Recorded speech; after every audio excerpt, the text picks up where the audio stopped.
tonight, Lord, as we make decisions facing our school and the school system. Let the children, Lord, be with our board members tonight, help them do things decently, Lord. Pledge allegiance to the flag of the United States of America and to the republic for which it stands, one nation, under God, indivisible, with liberty and justice for all. Everybody sign in, please. Locked up. Dale, you lock it up?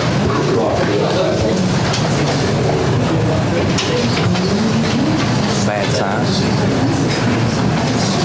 It does? All right, go ahead. Hit enter there. Confirm this back. It's sensitive. You have to hit it again. Just Wallace, hit it again. Okay. All right. Show us the roll, please. Ford present, Page present, Burke present, Hollins present, Freeman present, Owens present, Beverly present, Wagner present, Wilson present. Have a corner. Thank you. First item is a recognition of guests. We have Mr. Steve Ward here.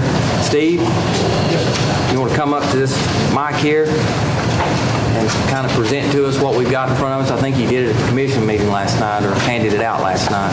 Yes, sir. Just pull up that microphone right there if you don't care. Make sure it's on. Can you hear me? We can hear you. Good deal. Okay, what we're here to talk about tonight is the soccer field project at Campbell County High School. The soccer program is in its third year. This is our first year of varsity play. We currently are playing at Ken Snodderly Park in La Follette. It's a city park, and the field is actually smaller than what the regulations allow for high school soccer, according to the TSSAA. You can see the budget that I've laid out for you. We've worked over it over the last several months. You're looking at a project, close to $84,000 project. What we're looking for, the far right column, you've got 17.6. What I'm asking for is half of this. I asked the county commission last night for half, and we're looking for half from the school board so that we can get this project funded and get it going and get it done. Pretty detailed budget. You can look over it there. I think we've covered all our bases. The soccer program, like I say, it's in its first year of district play. The girls play in the fall. They've just finished their season about a month ago. Had our first all-district player on the girls team. We had our first college signee on the boys team a couple of weeks ago, Colin Pittman. It's a good program, and these kids just need a home, basically. This program, in addition to helping the soccer program, right now we practice out in front of the school. When you go in the school, it's right there on the right. Same place the band practices. This will also benefit the band. We've already been in contact with the director. He's excited about the possibility of having a regulation field to practice his kids on as well. Are there any questions from anybody I can address? Steve, do you feel like this is a good number? I mean, this can work. This is a pretty solid number. I mean, obviously with any project, you'll have unexpected cost, or you can, but we've done core samples up there. We didn't hit rock. There is a gas line that's got to be moved. It's in this budget. Fence removal, we'll have to take the fence out, put the fence back. We've got, as you can see, a lot of this is labor donations. All the grade work is being provided by Clear Development and Clear Coal. Fuel for the equipment's being provided. And you can go down the list. It's a lot of folks have donated a lot of stuff to this. And a lot of these things we already have in, like the survey work. We've already got all the surveys, the topos, the cut and fill. That's already done, and we have, and it's ready to proceed there. The materials for the dugouts, the covered benches, we've got those in storage. We're just looking for a place to construct them. We've got commitment on a scoreboard from a parent. That's about $6,000. So you can see for what you're getting here, that's not a lot of money to go into a project like this. And obviously it's a needed project. And all we have to do is maintain it, is that right? Correct. Andy, I assume last night the commission's putting it on their agenda for next Monday night to vote on, is that right? Correct. The Parks and Rec will take it up at 5:30 to discuss it, and then we'll move into the county. We which I'm in support of, but where's Johnny Bruce? I got a couple telephone calls from people wanting to know, and they answered the question, but I want you to answer it here in public. The football field is not, what'd you call it, not tournament size or something? A football field, it realistically does not meet the minimum regulation for TSSAA So I soccer just want to make fields. that part of the record. Yeah. Somebody asked about it. Any other questions? Mr. Ward, does this serve both boys and girls? Yes. Okay, this field. Yes, this will give them a place to practice and play. Like I say, right now, we're practicing out front, and we play up at Ken Snodderly Park. Yes, sir. What's your plan for your long-term future projects next year? If you look at the second page, eventually we got one quote on a building, and that's those numbers there. That's not set in stone, but eventually we would like to have a building with concession stand, restrooms, and then locker rooms, and storage for that matter too. On the short-term side of things, you can see we've got a storage container and then the lumber for a scorer's station or an observation deck. That's going to be something that will happen quicker, more so than the building. The building's a longer-term goal because obviously it'll take a good bit of fundraising to get the money to do that. Question, you see, you plan on fundraising for that long-term? Yeah, that's the plan for now. That's what we would have to do. Just get a hold of Johnny Burge, him and the Boosters Club can raise all kinds of money. And that's a good thing, and they do a good job about it. They do. So how quick you needing it? Are you ready to start? Or? We're ready to start. Basically, the timeline, if we can get started pretty quickly, they'll come in, they'll do the grade work, get the turf. Basically, the agreement on the turf is they will plug the grass and they will work with it until we actually have a turf field. So it will be ready when they're done. But if we start soon, then the girls next fall will get to play on it. We won't get to put the boys on it because they start too early in the spring. So basically, you're asking for half of the 17.6, Correct. and it's not on the agenda. We're going to add it. You want to add it? If you Okay. want to, if that's a desire. Okay. Andy, how does the commission feel about it? You got any feedback? I was not at the meeting last night. Johnny? Speak for that more than I could. In other words, if we vote to approve it tonight, then where they're going to get the rest of the money? Mike, I can't speak for the other commissioners, I can only speak for myself. I am part of the Recreation Committee. I feel comfortable that it will come out of that committee to the full commission. At that point, I've committed myself. Now, that's my next question, so Jess. My question is to Mr. Marlowe. Ma'am. Jeff, if we approve this effort, where will this money come from? It'll come from your capital outlay fund. And what's your feelings about how affordable it is out of our capital outlay?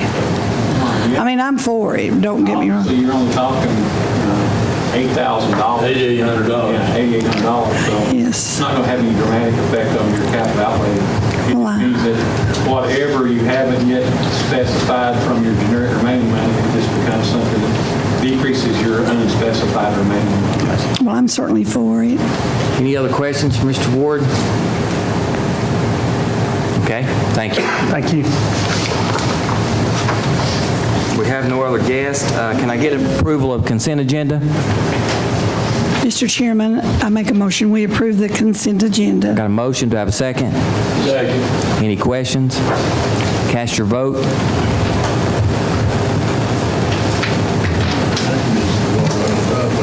Mr. Collins, hit that again there. Anyone wish to change their vote, show us the vote. Ford, yes. Lane, yes. Byrd, yes. Collins, yes. Crickmore, yes. Goins, yes. Heatherly, yes. Rodner, yes. Wilson, yes. Motion passes. Next item is to approve the agenda. What's the desire, the pleasure? Mr. Burge, do you want to add that? Yes, I'd like to add to the soccer field appropriation. So we'll add it as 8D. 8D, that's right. And that exact number was 88 what? I got 88,000. 8,800. 8,800. Gotcha. $1 or whatever you want to add. Any other additions to the agenda? Can I get a motion to approve the agenda with the addition? Make a motion we approve. Do I have a second? I'll second. Any questions? Cast your vote.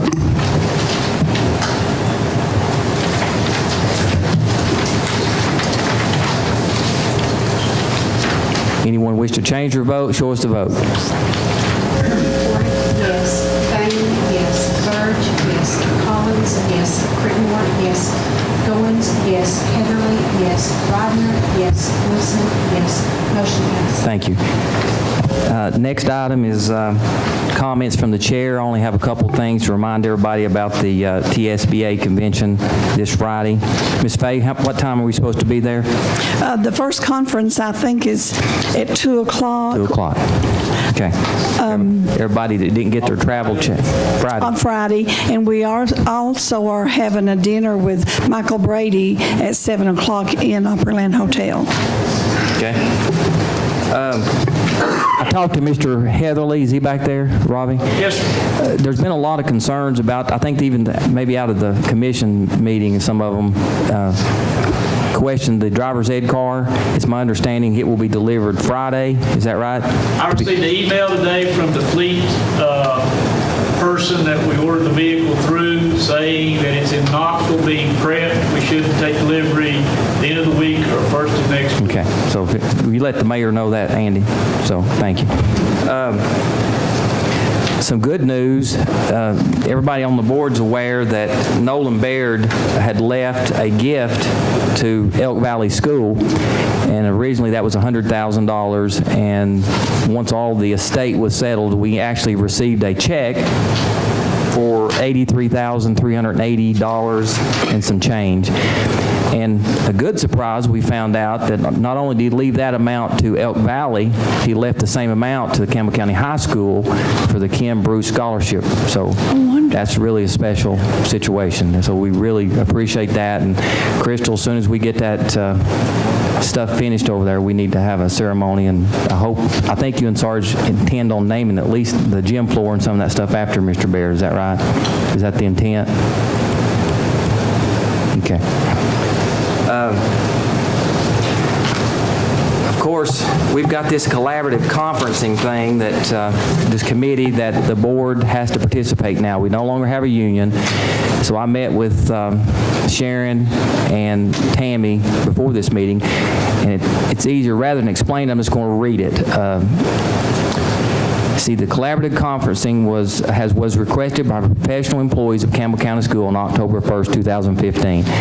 At the last Board of Education in September, a special questioning committee was formed consisting of Sharon Rodner, Crystal Creekmore, Faye Heatherly, Clint Bain, Danny Wilson, and Tammy Lay. The professional employees can have an equal number of representatives, and those members are going to be Sharon Marlowe, Tom Chadwell, Starla Klotfelter, Lisa Ralston, Bob Holder, and Anna Castleberry. Is that right, Ms. Marlowe? Yes. Okay. No, Pet has to be represented. Pet? Pet has to be represented by law. Is that right, Tammy? According to the law. State law says equal representation. Okay. All groups Well, involved. we'll set this here, and then you and I'll talk after the board meeting, Bob, okay? We'll discuss it after the board meeting. The meeting date for the special questioning committee is scheduled for either November the 16th, which is this coming Monday, or November the 17th at 4 or 5. So what's the pleasure of the sitting committee? When you want to have it? Can't have it Monday. That's all about Tuesday. Tuesday? I think that's okay. Is that okay? You good with that? Crystal, does that work? Does that work for you, Crystal? Or would it be better later in the week? I mean, I'm going to leave it up to you. It's not a drop dead date, is it, Tammy? On November the 17th? No. Okay. 17th. Everybody look at their calendar and make sure it's okay. What time?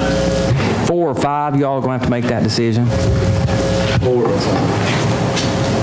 This is a collaborative committee. You know what I mean? No. Those members are Faye, Crystal, Danny, Tammy. Excuse me. 4 or 5. Special questioning committee. It's Danny, Bain, Tammy, Faye, and Miss Creekmore, and Sharon Rodner. Okay? Either one's fine with me. 5 o'clock, that's good with me. Okay, Tammy, we're setting it at Tuesday at 5 o'clock Is that okay with your plan? at the central office downstairs. Or upstairs, wherever you want to have it. Okay. Bring food, it don't matter. Also, the Board of Education must appoint a collaborative conference committee to serve as the management personnel representatives. And those are going to consist of Faye Heatherly, Crystal Creekmore, Mr. Wilson, Tammy Lay, Jason James, Joan Crutchfield, Jamie Wheeler. And that's the collaborative conference. You all going to have to get together and set that meeting, okay?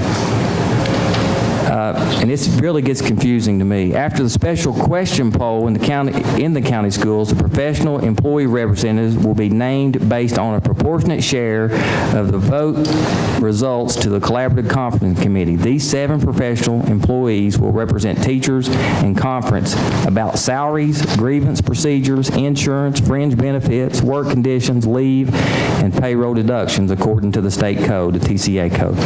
So, Tammy, now that you know who your members are, if you'll communicate some of that information to them, I appreciate it. Thank you. But Bob, you and I will have a discussion after the meeting, okay? Okay. Next item is Director's Monthly Report. If you'll open your purple folder, I'll run through this. First of all, you have your energy report provided by Mr. Marlowe. The average per dollar from July up to now is about $2,082 per school. Wow. I would like Robbie Heatherly. About a month, 6 weeks ago, Miss Petrie, Robbie Heatherly, myself went to Anderson County High School to meet with the TCAT out of Knoxville and the TCAT here in Jacksboro. And I would like for Robbie and Miss Petrie to come up and tell us, we're trying to get dual enrollment started in a certified nursing assistant class, so when our students leave Campbell County High School, they will have that degree, and it's sort of like getting the 3rd or 4th year on your competencies. And also, we're going to try to start a welding program. We're going to start small. We want to be like Anderson County High School down there, Mr. Cantrell. We want to roll out as many students as we can ready to work. So, Robbie, you and Miss Petrie step up and kindly tell us right quick where we're at on that. Well, basically, I can make the introduction, and Ms. Petrie has all the information. Mr. Nidifer told you basically what we're trying to do, but this works out well for our students at Campbell County High School, our CTE students. These are certification situations, which something that we're measured on, and also makes our students more ready for the workforce. Mr. Nidifer and I have also spent a lot of time researching and meeting with people in the industrial parks in Anderson County and Campbell County. And these jobs, especially in the welding, the applied manufacturing, STEM classes, are jobs that are readily out there, and we need to see what we can do to help meet that need. But Mr. Nidifer wanted us to inform you, again, what we're trying to do. This is dual enrollment and dual credit, and I'll turn it over to Ms. Petrie, who is with us from TCAT. This is done throughout the state, and it's something that's good for our system. Ms. Petrie. Good evening. Thank you for allowing me to come before you this evening. This is exciting for us. We've always had a long-standing history with Campbell County schools and dual enrollment. Last year, we served over 40 Campbell County High School and Jellicoe High School students in our dual enrollment program. With Tennessee Promise and some of the other initiatives that Governor Haslam and his administration have set before us, we need to expand those offerings to a broader base. We want to start at Campbell County High School because we're close. We can work out any kinks in our plans. This is a great opportunity for high school students to get post-secondary credit with a certified nursing assistant program. Those students will graduate with state certification, work ready, and enter the workforce. The welding, they will also get post-secondary training. They will earn credentials toward that welding technology diploma. We are nationally a certified school. We have to maintain placement and completion rates above the national average to keep that accreditation. And my goal is to come back before you in a few months and tell you that we want to go to Jellicoe High School with the same programs or different programs, because we want to serve the community. We are the community. We've been a part of this community since 1967, so I would ask you to give this your blessing. The Tennessee Board of Regents will vote on this on December 10th to make it a state-approved curriculum. And I'll be glad to answer any questions or entertain any comments. The cost to students is zero. This is paid out of dual enrollment funds, which is funded by the Tennessee Lottery. We're working on textbooks and material costs, so we can keep that minimal. That's good. Do you all use electronic books, or do you still use textbooks? We are waffling back and forth. We have the ability to do both. We need to do that, yeah. But right now, we are hard copy. I got it. Anybody got any questions? We need to give them our blessings. Absolutely. What can we do to help you? Support us. Mr. Nidifer and I, this has been a long-term goal. I just was appointed director by Chancellor Morgan in July, so we want to fast-track things to where we can serve as many high school students as possible. My mission is to help Governor Haslam meet the drive to 55. About the time I retire, I hope we're there, but we've got a long ways to go, and this will be a tremendous start toward getting us there. Just make sure that you get Johnny to do something on that support staff, please. Johnny needs to do something on that committee. I'm aggravating Johnny. Any other questions? Sounds good. Thank you. Okay, you have a rather thick packet there that says Campbell County Court. This is an attendance report, and also Miss Nancy Leach, I had her prepare this through 10/13/15.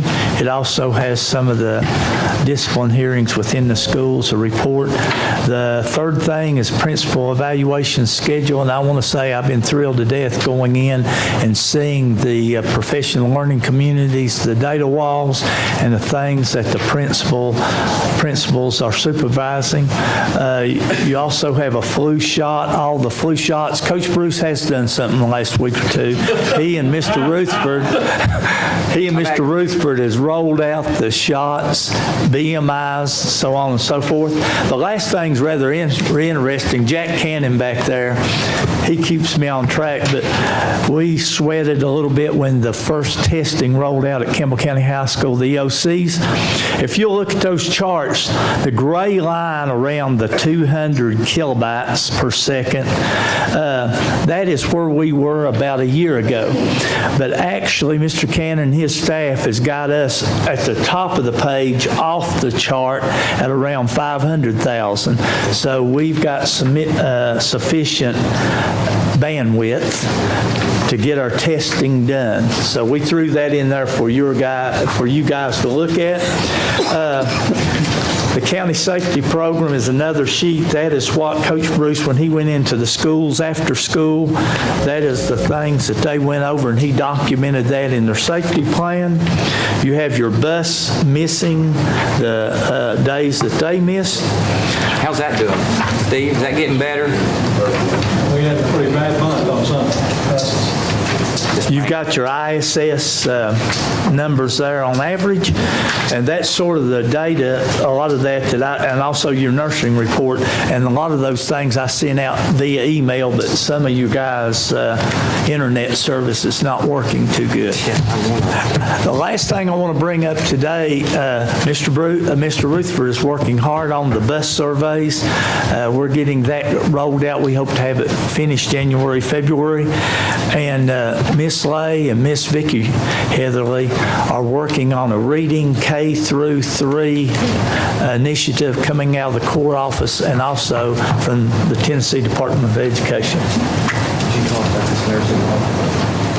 Yes, I just told them it was in there. Everybody can look for themselves. That is something new, Steve, doing your nursing log. Steve, you want to talk about this, what you're doing on this log?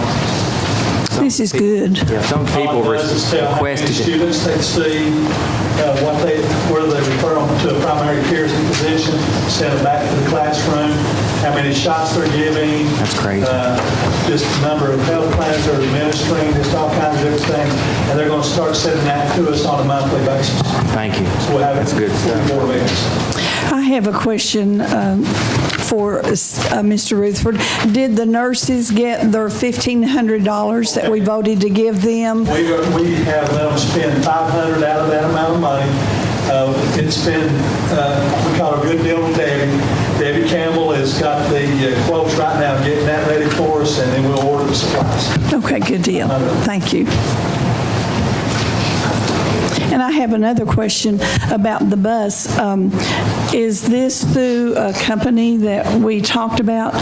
Mr. Nidifer, you talked about, how is this bus evaluation being conducted? Actually, we're going to do that in-house, and Sandy Wilson, who is the alternative school director, actually works for a logistics company. Her husband. Yeah, her husband, and he is going to help us do this at a minimal charge. There were some issues with the addresses, right? And I think they've got... We have sent those back to the schools today, and there's some abbreviation issues, spelling issues. They live on North Prospect Street, we just put Prospect, so we're trying to straighten those up within a couple of weeks, and then we'll be able to input that data and have a map showing where all of our kids by buses are at. Gotcha. Good job. Thank you. Thank you.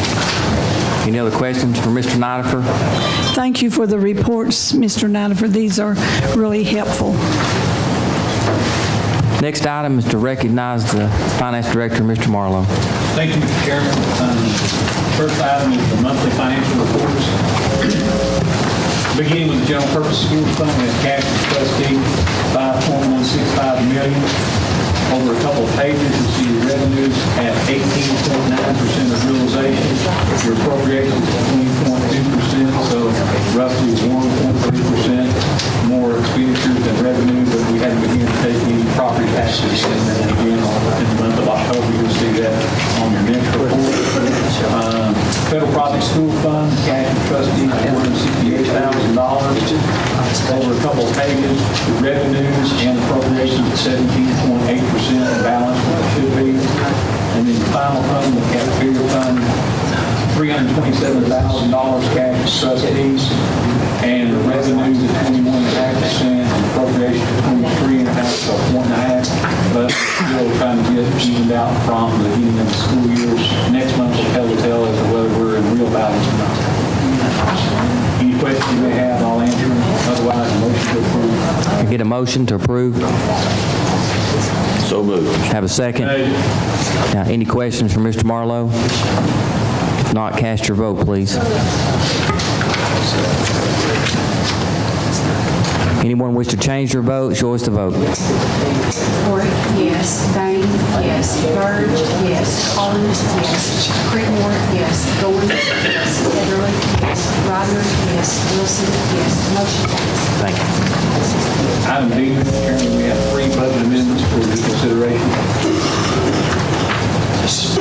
All of them general purpose school funds. What's the pleasure of the board? You want to take them individually or take them all at one time? Have a motion to take them all at once. Do we have a second? Second the motion. Now, any questions from Mr. Marlowe about those? If not, cast your vote.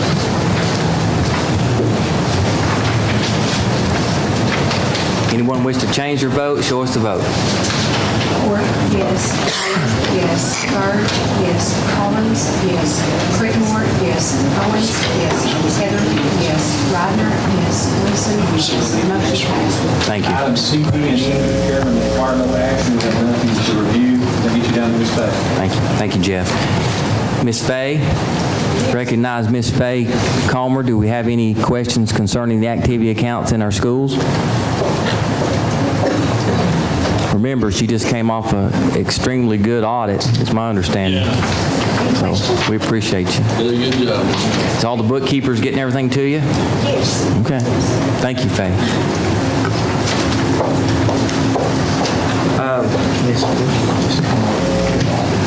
Ms. Woodward, come up. Larry's telling her. Ms. Woodward, would you step up and address your audit, please? Yeah, Larry just made School us aware. nutrition. I should have had that in my notes. It's just hard to think of everything. Mr. Chairman, Mr. Director, board members.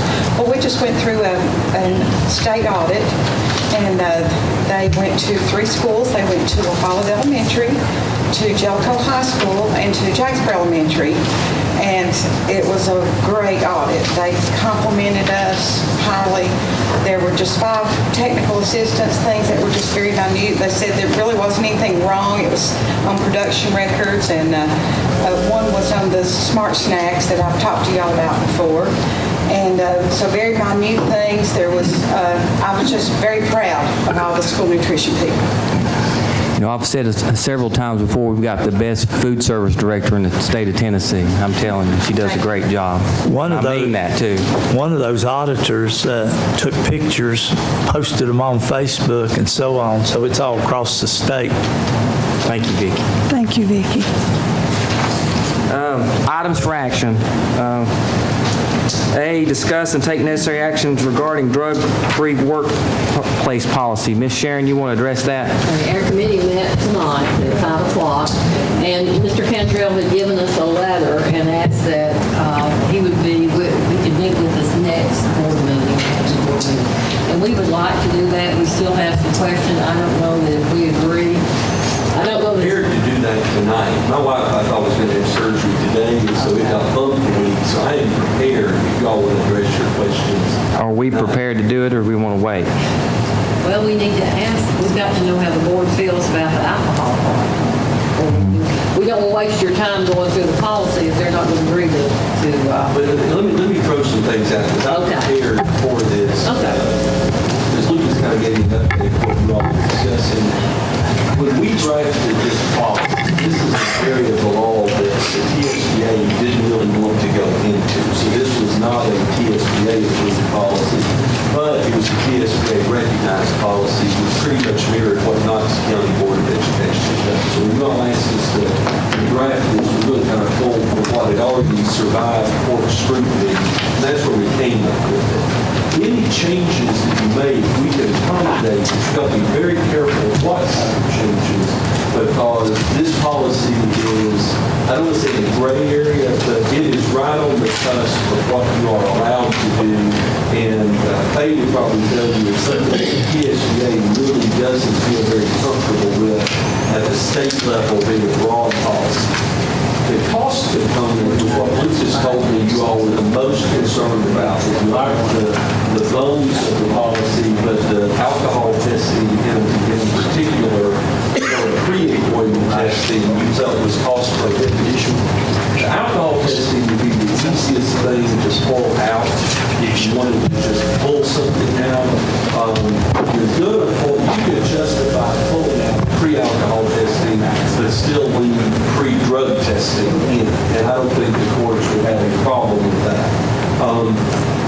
I think that if you pulled out the pre-drug testing and left the alcohol, then you do have a problem. The alcohol testing is not that prevalent in the community for pre-employment. So if that's the only thing we want to pull out, the easiest thing to do would be to just amend the policy and delete the language as it relates to the pre-alcohol employment testing. But I'm here for questions. If there's something beyond that you want to do, we probably need to have some pretty significant dialogue, because this policy is meant to work together. That's why it's so, I don't say wordy, but it is wordy because you're trying to anticipate what the legal challenges will be. So what are your thoughts on the pre-alcohol testing component? The question I have, me personally, and several of is the cost. It's like $40, $45 on it. And it's just such costly for our subs, because they make $55 a day. And that takes nearly a day's pay to be able to have it. And we feel like, it's in our language, if they're suspected of alcohol, any teachers or any member of our employees, we can ask that they be tested for alcohol. But that was just a thought. Now, some of them may not agree with me.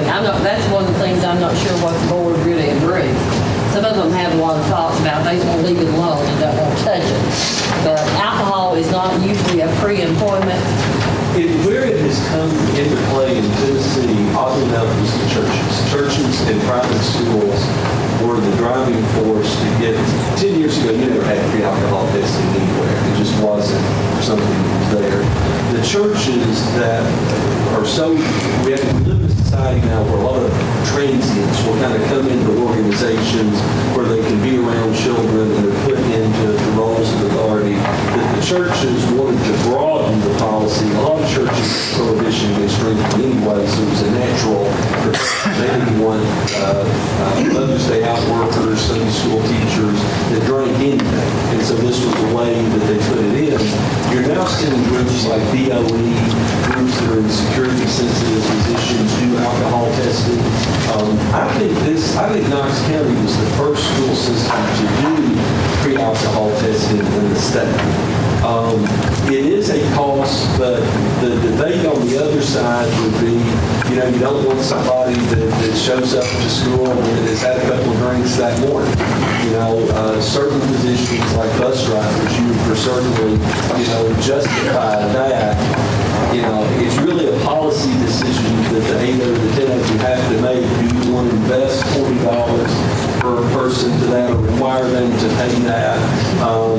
There is no right or wrong answer. It is philosophically what you take as a board on. But Dale, we, as Sharon said, after they're employed at any time, there's suspicion that would allow us to test them. But this is concerning just pre-employment. And one thing we discussed about in our meeting was in the alcohol, they could not drink the day before the test, and that, would not show up so much just temporarily that way. But the other question is, do you have that in Anderson County? We do not. The alcohol part? I would say this, our county with Oak Ridge being in there is a lot more progressive than Rawls County is in certain areas. And politically, there's no way the Oak Ridge board, they resist any sort of drug testing. So we're a little bit behind the curve on that. So we don't have, I don't know if our board it sits today would ever vote to require alcohol testing. I would be surprised if they could ever get the votes just because of the community. Well, the other thing I was going to ask you about that we discussed was about employees that are moved up, that are transferred or advanced, that and I understand this was a policy that came up while I was off the board, but there is a charge to the personnel that happens to. And I talked to Ben Torres. We spoke quite lengthily about it. And he had a problem about charging the employees. Once you've got them in your system, they've already been drug and alcohol tested, that if they're promoted, that we would charge them. He said that was the only thing that he was concerned about. Yeah, I know. I could tell that by my lengthy conversation with him. A few months ago, and he at the state level, that's why the TSBA will not give you any guidance or help in crafting these policies, because then just in the big tall guy, I'm working on his name. Oh, Lee Harrell. No, not Lee, the other one. Oh, Randy Bennett, yeah. Another one that they can't stand these drug policies because they get constitutionally challenged. And that was where he came to me. It has survived federal scrutiny, the Knoxville County policy has. It really is just whether or not you want it. I think that you can certainly legally, it's no different than your director. You charge the director take a physical, you can make the director pay for an updated background check. That is not that uncommon in the workplace to do it. It's a philosophical decision. If you want to make a long-term employee, you do this. Because you promote them, you got to have a little confidence in them anyway. Yeah, well, Ben was, he sent me the current copy of Knox County's, and he was okay with it with me because he knew I stood firmly with that, with their policy, because we just feel like we need to protect our children in every way that we can. But he was okay with all of it, except he said, it's your board, you can do anything you want to with your decision, but legally you may run into some problems with charging those people. So What's your thoughts? I think we're okay doing it if you want to do it. Legally, that's not, it's a concern that we have justifiable reasons for doing it. It's just ethically, if it's what you want to do. Ben's young and is a little more cautious. It's something that I don't see it working. Okay. Well, Knox County has not amended their policy. It's still in effect, right? It was still in effect as the time that we did ours. I don't know if since we enacted our policy if they've amended it, but I would be surprised if they had. Because this was a big driving point for that board to get through. Because when you go up to federal court and sustain it, it'd be hard for them to back. But the cost factor is, Sharon was right. If you make $50 a day, you're paying $40 for the drug test, it almost de-incentivizes you to do it. And I don't know how much danger the kids would really be in because you're a student, a teacher would have to go by principle. They're going to see other people during the day, and if somebody smelled alcohol on them or noticed something erratic, usually they would write them out and say, hey, it's what we covered. Yes, sir. I just want to clarify, I think I understand what you said, but again, if we decide to go into that free alcohol test, free from alcohol, in no way compromises the ability to take someone under suspicion for alcohol test. Is that correct? Yes, sir. Mr. Chairman? Yeah. Also on that, a lot of them say they don't have to drink that day for that test. Or if they don't drink 2 or 3 days before, then they get hired and you put alcohol. But an alcoholic can figure out ways to get by most of them most of the time. But we always find out. Do we not? 9 out of 10 times we always catch them one way or another. It's hard. If they're drinking or they're not. Yeah, right. To stay that way all the time, yes. Is your microphone on? Is your microphone on? Any other questions? I would suggest before we change it to allow Mr. Nidifer to get cost. I mean, why are we not shopping around on, I know the City of Fallon's changed 3 different places. Are we still using Dr. Barrow? Is that who we're using? Yes. And that's because he will do all 3 tests, or 2 or 3 tests at one time? The reason we use Chet, and you correct me, Tammy, you were a major player in this. The reason we use Chet, they use the 9-panel drug test and can get a turnaround on that within 24 hours. A lot of agencies do not do or is it 19 panel, Tammy? 9-panel. 9-panel. Some agencies only use 6 or 7 panel tests.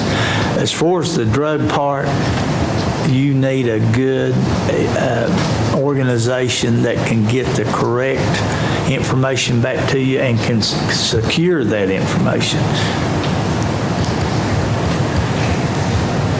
Any other questions for Mr. Cantrell? I need some motion or, Johnny, is that your motion? Is to, you, Mr. No? Do I have a suggestion? Okay. I have one other question too.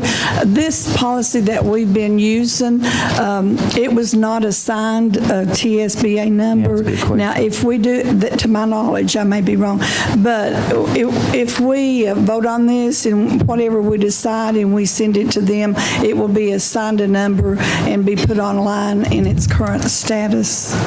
Pursuant to your current contract with the TSBA, that should happen. Yeah. That they would give an internal number that would allow it to come through. Yes, that's what I I thought. don't know if that was the case when we enacted it, because my recollection is you all kind of extended your contract with TSBA or modified it to give the stuff online. Yeah, that's right.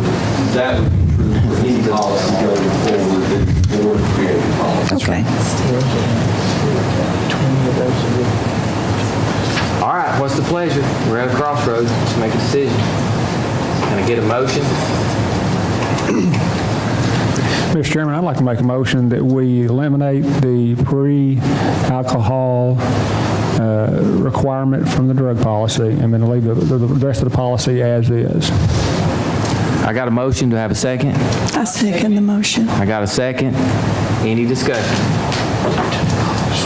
All right, cast your vote. We're leaving the policy exactly the way it is with the exclusion of the pre-alcohol test, is that right? The pre-employment alcohol. Pre-employment alcohol test, there you go. That's right. Jeff, can you reset that, please? Reset that.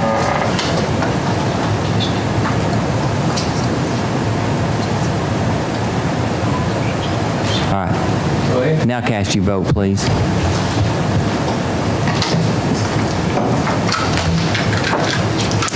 Anyone wish to change your vote, show us a vote.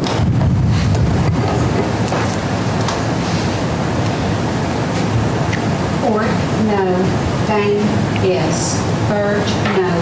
Collins, abstain. Creekmore, no. Goins, yes. Heatherly, yes. Rodner, yes. Wilson, no. Motion carried. Motion carried. So I assume that we need to sign that policy a number, is that right? You just submitted the TSBA. Okay, Gail, can we do that?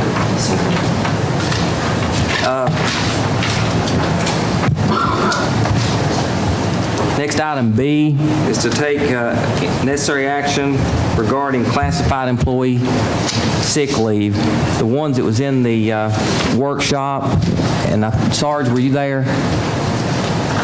Let's get him a copy of this over there, Clint.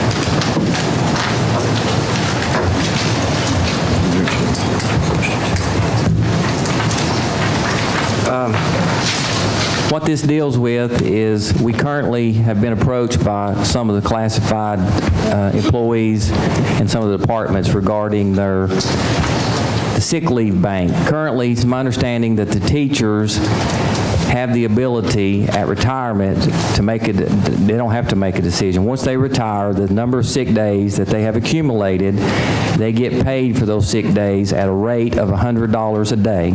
It used to be $75 a day until the last MOU came about and we changed it to $100 a day. Then those accumulated sick days then get submitted to the TCRS, the retirement, Tennessee Retirement, for an additional time. Is that right, Mr. Marlowe? Counts towards regular service. The classified employees, the maintenance department, the cooks, the custodians, secretaries, anyone that's not a teacher, they have to make a decision at retirement. They make a decision as to whether or not they accept their sick days at $50 a day, or they count it towards the state retirement. They don't get either or, they get one. And if you look at the analysis that Mr. Marlowe prepared for us, we can ask Jeff questions when we get done, is he picked out two individuals, and those individuals, one currently has 262 sick days, the other one has 337 and a half sick days. Their current daily rate is $143 and $120. Currently, if they make a decision to cash those sick days in, they will get reimbursed at $50 a day, or you see the numbers, $13,000 and $16,000. Or they count it towards their state retirement. Now, what has happened in the past and what I think will happen in the future, as we've discussed with some of the employees, is although, you know, some people get sick and they get a doctor's excuse, and that doctor's excuse may excuse them for the remaining time that they have in sick days, and that happens, okay?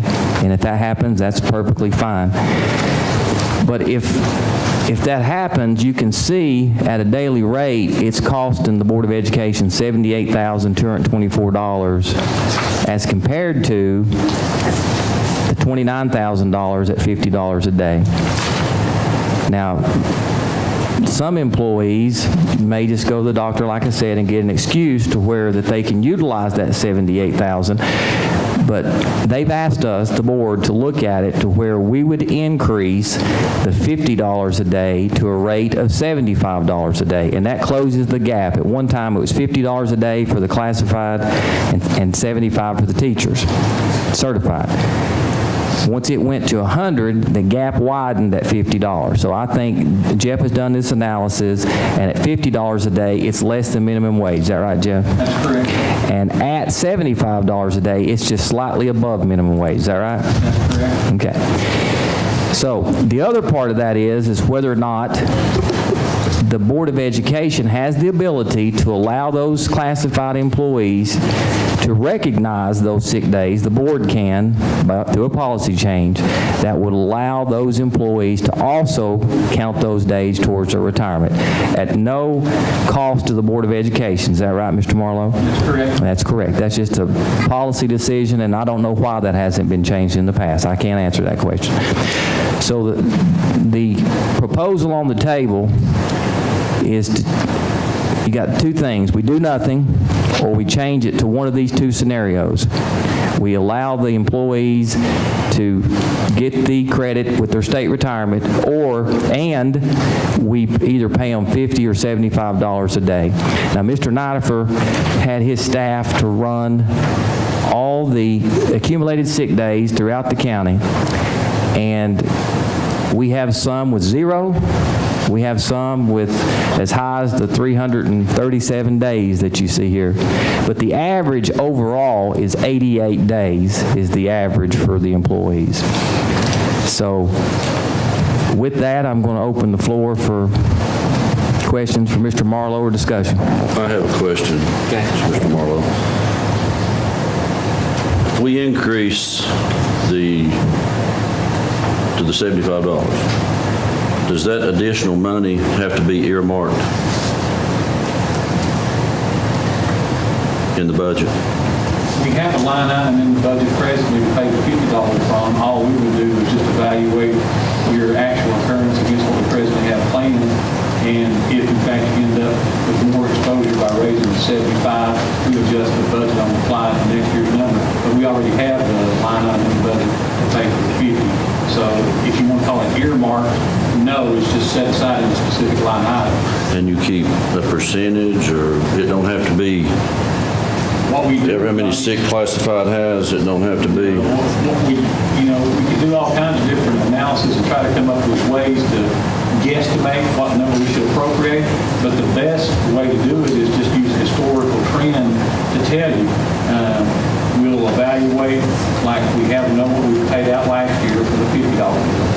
We've had those monies reappropriated in the 15-16 budget. After this year, and you go to 75, let's say, and it changes at some amount, we'll change with that in the 16-17 budget. We just keep right on. Same as we're doing with teachers. All we can do is take what happened last year as the real guide for what we anticipate is going to happen next year, because there's no way to predict who's going to go out, who's going to stay in. You just have to use that. Now, on the classified, is that county money per se as far as the teachers? There's state, no difference between state and county money. There's no difference when it comes to that? No, sir. Johnny, there was 4 retired last year. Is that the discussion we had in the committee? So we had 4 individuals retire last year. Maybe 10 this year, maybe 2. We don't know. Not big money, but as it relates to state funding anymore, Johnny, it's all in the BEP formula, and classified employees are part of that formula, just like certified employees. Okay. But what I don't want to happen is us to come along and do this for 8 or 10, and then come back a year or two and change it back. I agree. I think you should never change it back if you're going to do it. I agree. What happens, Johnny, if you look at this, the current daily rate in that second or third column there, if you take example 1, that's one of our maintenance employees, that individual currently makes $143 a day. And under this scenario, he could get half a daily rate and go home a year early. And not to say that this is going to happen, but in the past, some of those folks would go get a doctor's excuse, and they would stay on the additional 262 days, and you'll see what that cost us. That cost us $78,000 as compared to the $44,000, and then Mr. Nidifer and his staff has to go hire somebody to replace those employees, so you're costing you double the amount And almost. we don't have anything in our budget, Johnny, To cover that. When Sharon was school director of schools, she will remember the situation distinctly. We had a janitor in the schools and had a tremendous number, and he did exactly what Mikey's talking about. And we had to hire somebody that she didn't have the money to replace the guy who was on sick leave, and he intended to burn up every day that he had. We had an assistant principal also do that. We did. But my question to you, how much additional money is it going to cost us in our budget? Well, if you only have 10 people, as an example, and let's say that 10 of them have $100, or 100 days average, as Mike is using a minute ago, 100 days average would be $7,500 per person. 10 of them would be $75,000. In fact, you did it in that realm. I think we probably already have about 50 or 60,000 already appropriated for that presently. You're going to be exposed roughly half again more than what you're exposed now. That's all you're looking at. If they all retire at the same time. The $50. Yeah. Well, and I was amazed. There's 10,000 worth of accumulated sick days, but the average, that's spread among number of people. It's 88 days is the average of what they have. Yeah, and I just put the make your 88 100 for easy math. 100 days is $75 a day. I don't think you're looking at a financial exposure question. I wouldn't let that be my driving factor in making my decision. I don't think you're going to be any worse off on the 75 versus the 50 you're already at, in my opinion. Ms. Fay? Okay, Jeff, is there a ceiling or a limited amount of numbers of sick days they can go? Well, based on our discussion in our meeting, based on what you've said, if I will be in order, could I make a motion that we raise the classified sick days from $50 to $75 a day? And also, could I add in that motion that it be counted toward the Absolutely, yeah. retirement? And actually, Ms. Fay, I have a could we read motion. that? Yeah. Want to read this? I have a motion. I think the way we're supposed to do it. So if you'll read this one right here. She said you want to make a motion. I make a motion that we approve payment of $75 per day to classified employees upon retirement for unused sick leave and allow the accumulated sick days to be counted as credible service toward retirement with the state. All right. Do I have a second? I'll second. I got everybody second. Who said it first? Danny was trying to make the motion, so we'll let him second it. We got Mr. Wilson second. Now, is there any other questions for Mr. Marlowe? I have one question. Okay. Mr. Marlowe, of course, this is not my concern, this is your concern. With your county employees, you have to do the same thing for county employees? No, the difference between the school system and the county government as it's structured for leaves is your Board of Education employees have no annual leave. That's right. County employees have annual leave and sick leave leave to a county employee has no cash value. Only annual leave has cash value to a county. On your side, you don't have any annual leave, so the only way you have any cash value at all is to create you some system where you apply some cash value to your sick days. We were just trying to remember why we didn't do this before. Yeah, Years ago, until y'all made the policy for the certified, it was always our understanding that it was prohibited to both be paid for them and be able to count them. And if you remember, they came back and said, no, that's just a policy decision, and it never did get changed or classified, unfortunately. It should have been sometime. And Jeff and Karen in his office just reached out to the TCRS, and they responded and said it was. It took us a while to get an answer back, because they were kind of like, well, why are you asking the questions? You've already done it. And I said, no, we only did it for certified, not classified. And we got an answer back that, yeah, it doesn't matter. The employee type doesn't matter. Any other questions? If you would, cast your vote.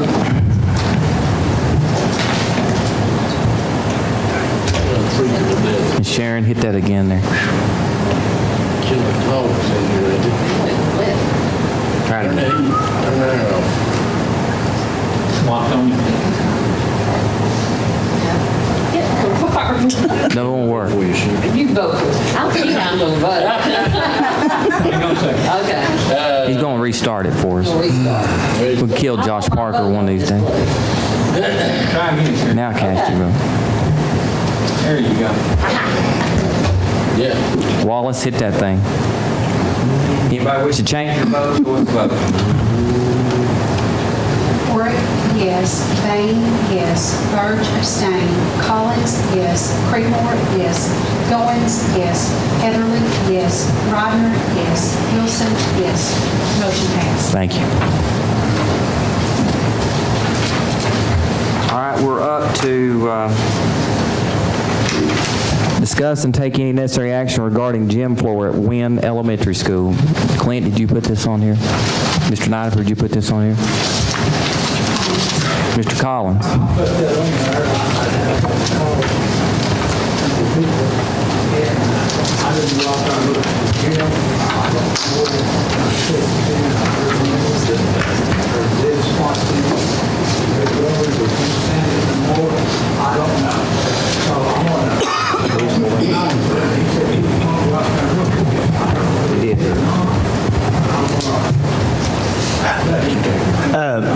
Mr. Collins, yesterday afternoon, I went up to Jim Wynn and looked at the gym floor. We bounced the basketball in the lane.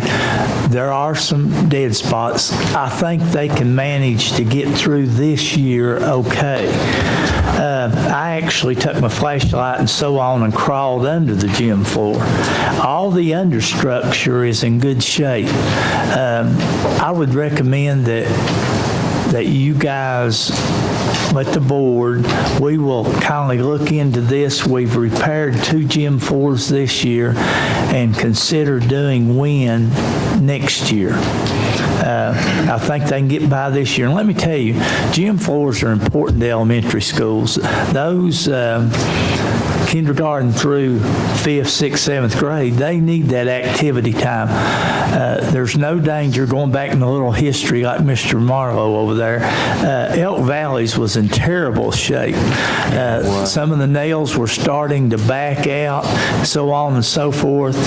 It was literally starting to decay underneath.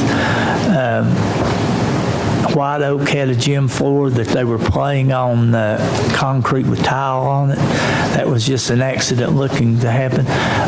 I'm all for looking at that as a capital outlay project kind of as soon as we can afford it. I wouldn't want to go in there right now anyway and mess their gym floor up for 6 weeks or a month. But I'm all for considering that as a project early on next year. But there was some support issues, right? The actual the 2x10s that are under there, 2x12s, no. I think some of the plywood is actually sold and the glue, that floor has probably been sanded 7 or 8 times, and the tongue and groove, the tongue part, there's such a little bit, probably 1/8 of an inch. It doesn't take much to get some variance between the subfloor and your hardwood flooring, so that's where you get those dead spots.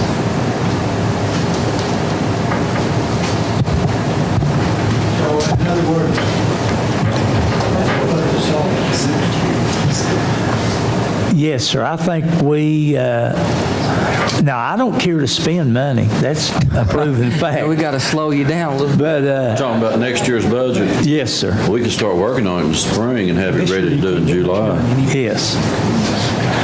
And I don't think we'd want to interrupt their gym right now if we didn't have to. It's good enough shape to have PE and so on. The basketball season's about over, and as soon as it gets done, we can start looking at that. And I think that'll fix all of our gyms up and get them. Sarge, you just bring it back up in the spring. Don't forget. Oh, I know. You just bring it up again in the spring. Mr. Collins, I'll bring it back up if something was to happen, okay? You're going to be here, brother. All right, the next item is we've added, it's to deal with the soccer field. Our portion that they've requested is $8,839. So what's the pleasure of the board? Mr. Chairman, I'd like to make a motion that we give the $8,800 to the soccer I have a team. motion. Do I have a second? Second. Any discussions? Mr. Chairman, Yes. although it's kind of I know where you go. $8,800.39. Make it $9,000. How's that? I need to $9,000. make another motion. Yeah. Well, Mr. Chairman, I'd like to make a motion that we give $9,000 to the soccer team. Take it out. I got a motion. Thank you, Mr. Marlowe. Any Second the motion? Got it. Do we have a second? I have a second. Okay. Any discussion? Andy, you make sure you let the commission know this board passed it, please. Cast your vote.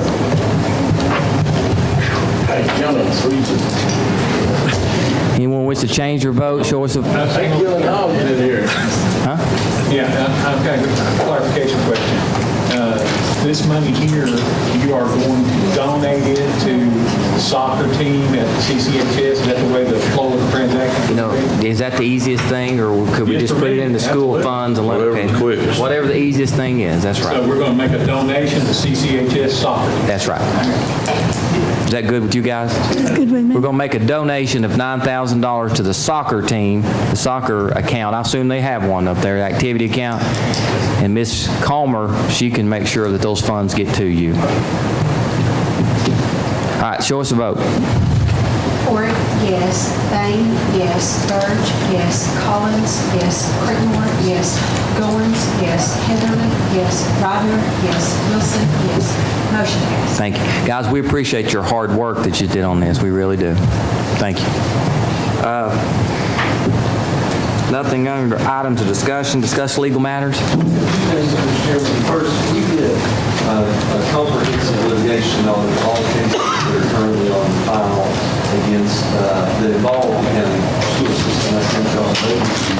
I had a discussion yesterday and today with a lady with the Tennessee Risk Management Trust, and there was a case involving a student at Columbia High School who did a fight, hired a local attorney to sue, and we had no record of that at our office, and the state had no record of that.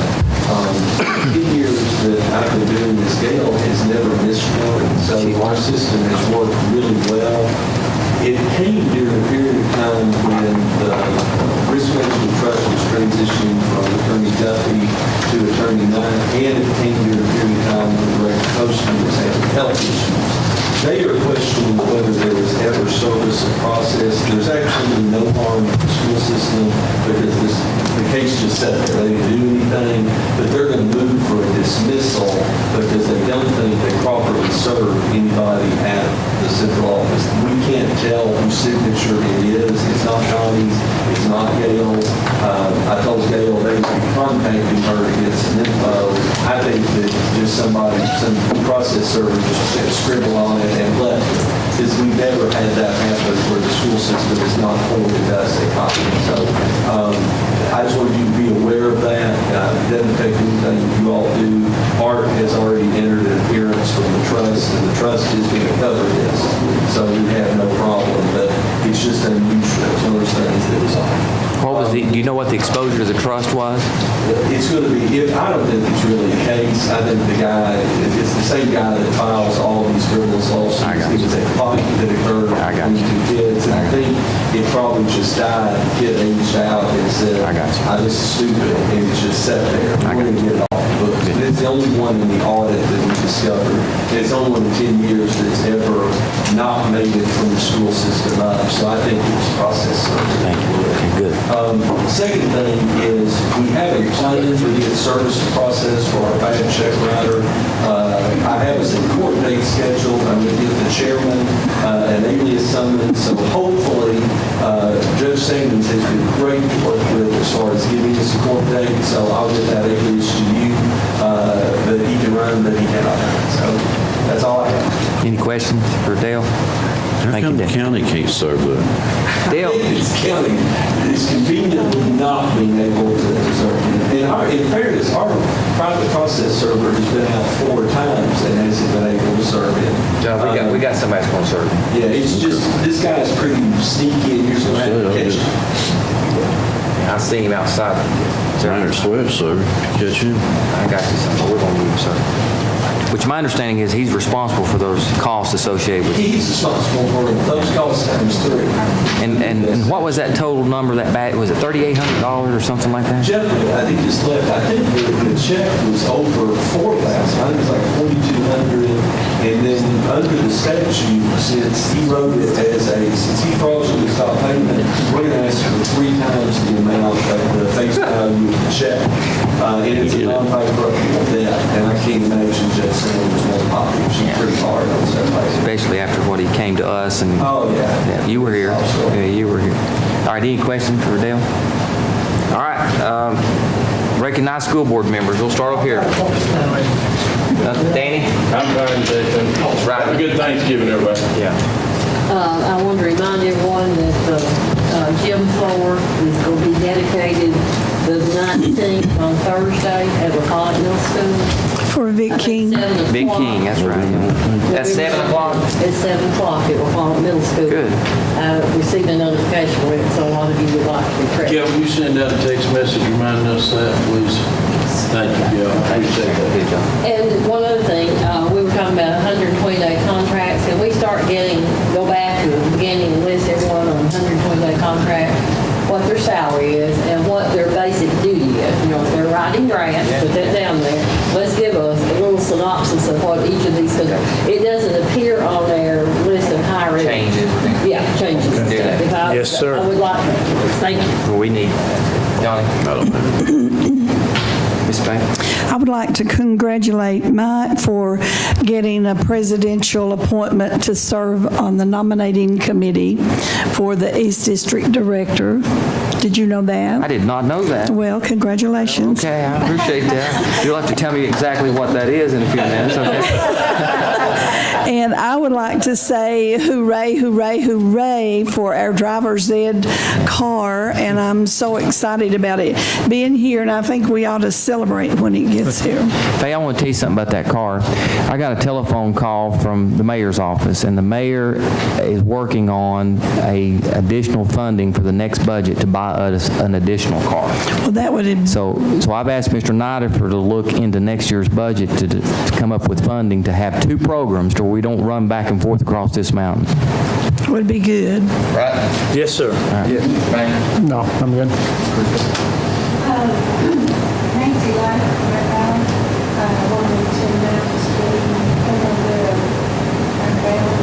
gym tomorrow, Thursday? 5 to 7. And they're doing the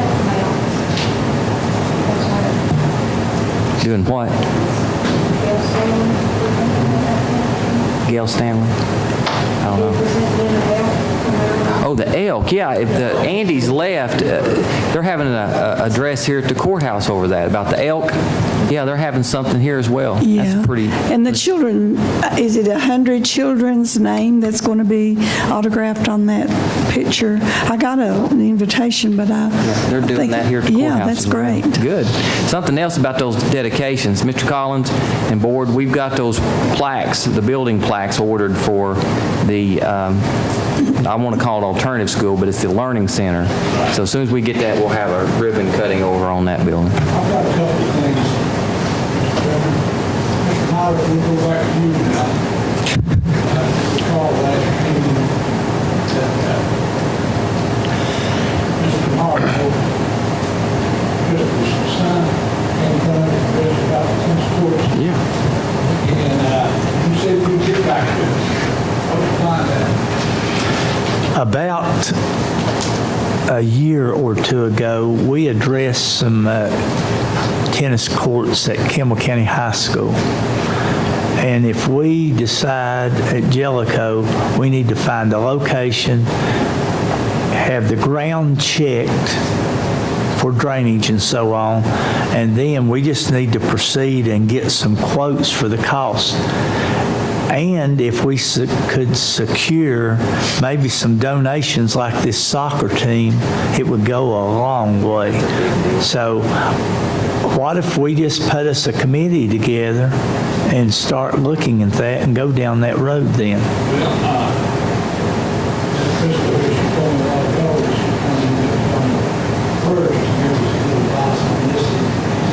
Johnny's good at it. I can tell you where you can start was Gail Stanley applying for a grant for tennis courts. She can help us out on that if you'll get with Gail.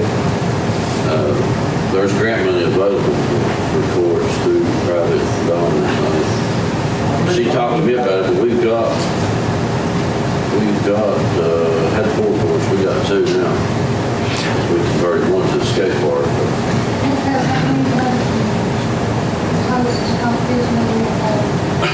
I'm sorry. 3, isn't it? I believe You have to have the host. one. Six. You have to have 6 courses to host, because they had it at Campbell County and only got 2, don't they? Or no, they got, They had 2 up there, they worked down at the bottom. that's right, to go to the park. That counts as park, don't it? Do you Okay. do you have a spot that you think that would be I a... think they'll fit over there behind the bleachers there, football field, Okay. south end there. I thought it's a pretty good place up there where they was gonna put that up football field, wasn't it, or is that too far away? I'll just see, that's the elementary school. Oh. We're in the same spot right now. At high school, they play tennis, they've got a ride over to the elementary school and walk down to the city, through the city. Yeah. Right now. How many courses does the city That's have? not a problem. I think Campbell County High School even plays at 2 places. They use your court, and don't they have to go to Cold Lake State Park? Usually the girls go to the park and the boys are up here, but you've lost 2 courts up here now, right? Yeah, they don't have any courts in Campbell County. I know that, but at the city, you say they only got 2 now? 2 now, but they're using White Ridge. Or, And we had the hostess, start playing down on the city somewhere. I'll get Mr. Burge to help me with that.